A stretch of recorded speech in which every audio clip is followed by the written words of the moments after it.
الحمد لله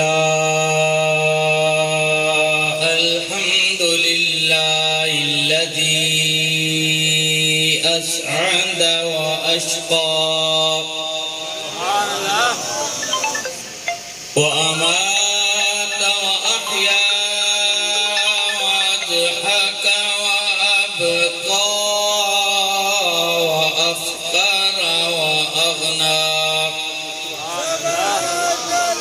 والصلاة والسلام على محمد المصطفى سيد الورى شمس الهدى وعلى آله وأصحابه الحسومين بالعلم والتقى. أما بعد فأعوذ بالله من الشيطان الرجيم. بسم الله الرحمن الرحيم. لا تجعلوا دعاء الرسول بينكم كدعاء بعضكم بعضا. آمنت بالله صدق الله مولانا العلي العظيم. إن الله وملائكته يصلون على النبي يا أيها الذين آمنوا صلوا عليه وسلموا تسليما. اللهم صل على سيدنا ومولانا محمد وعلى آل سيدنا ومولانا محمد وبارك وسلم.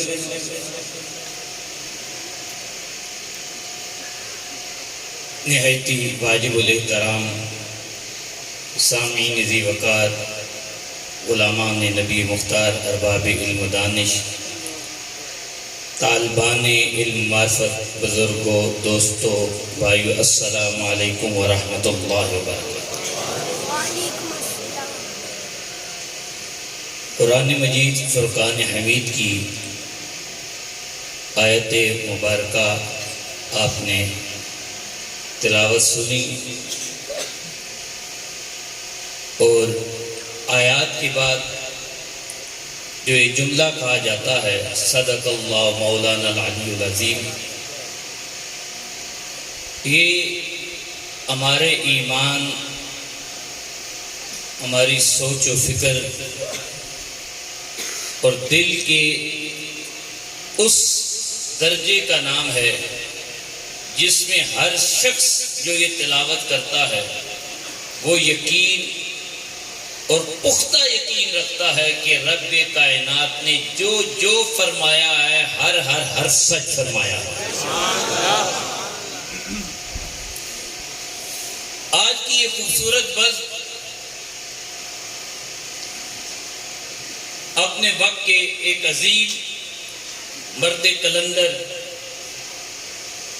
حضرت رحمت اللہ، جن کا نام بھی اور اللہ ان کی مرکز پر ہزاروں رحمتیں نازل فرمائے، بابا جی رحمت اللہ تعالی علیہ کہ عرس پاک کی سال ثواب کی مجلس ہے، جس میں دور و نزدیک سے کثیر تعداد میں جہاں تک نظر پڑ رہی ہے، ان سے محبت کرنے والے، ان سے عقیدت رکھنے والوں کا ایک جمع غفیر ہے۔ اللہ آپ سب کا یہاں پر آنا اپنی بارگاہ میں قبول فرمائے۔ جتنے جلیل القدر علماء ذی وقار ہیں، ارباب علم و دانش ہیں، خصوصاً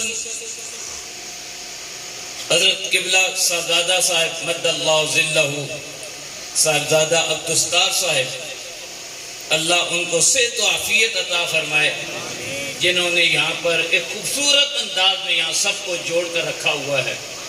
باقی ان کے جتنے محبت کرنے والے، عقیدت رکھنے والے علماء، ارباب علم و دانش ہیں، سب کو اللہ اپنی رحمتوں سے مالا مال فرمائے۔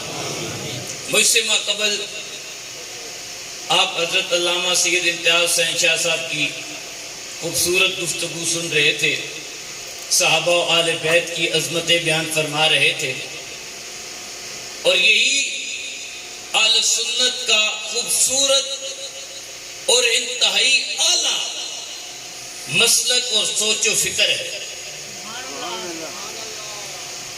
بلکہ یہ آل اور اصحاب تو ایسی شخصیت ہیں، اگر کسی کا ذہن و دل صاف ہو تو چاہے ہندو بھی ہو وہ بھی ان کے عظمتوں کے ترانے گاتا ہے۔ ایک ہندو کا میں نے شعر پڑھا تھا، وہ کہتا تھا کوئی صدیق جیسا صاحب ایمان کیا ہوگا، کوئی صدیق جیسا صاحب ایمان کیا ہوگا، عمر فاروق جیسا عادل ذی شان کیا ہوگا۔ یعنی اگر کسی کا ذہن اور دل صاف ہو تو اسے صدیق صاحب ایمان بھی نظر آتا ہے، عمر عادل ذی شان بھی نظر آتا ہے، لیکن طبیعت صاف ہو۔ کوئی صدیق جیسا عادل، کوئی صدیق جیسا صاحب ایمان کیا ہوگا، عمر فاروق جیسا عادل ذی شان کیا ہوگا، سخاوت کے جہاں میں ثانی عثمان کیا ہوگا، علی شیر خدا جیسا صاحب میدان کیا ہوگا۔ تو ساروں کی شان و عظمت اسے نظر آتی ہے، اور یہی اہل سنت کا مشرب بھی ہے، مسلک بھی ہے، اور روحانیت کا ایک مظہر بھی ہے۔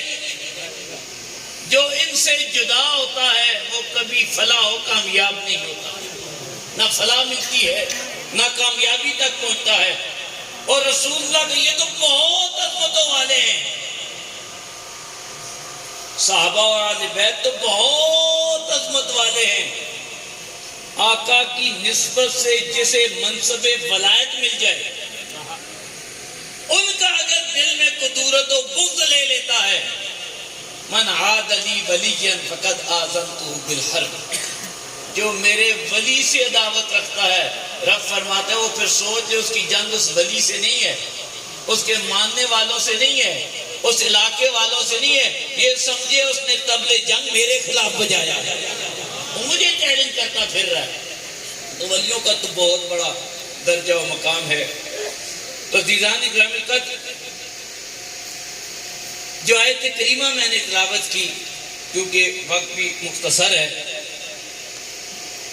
اس کے ضمن میں میں چند باتیں عرض کر کے آپ کو اپنا پیغام سنانا چاہتا ہوں کہ رب تعالیٰ قرآن مجید فرقان حمید میں فرماتا ہے لا تجعلوا دعاء الرسول بینکم کدعاء بعضکم بعضا۔ عام اس کا جو ترجمہ کیا جاتا ہے کہ تم نبی کے بلانے کو آپس میں ایک دوسرے کے بلانے جیسا نہ سمجھ لو، نہ بنا لو، نہ ٹھہرا لو، کیونکہ نبی کا مقام و مرتبہ اور ہے اور لوگوں کا مقام و مرتبہ اور ہے۔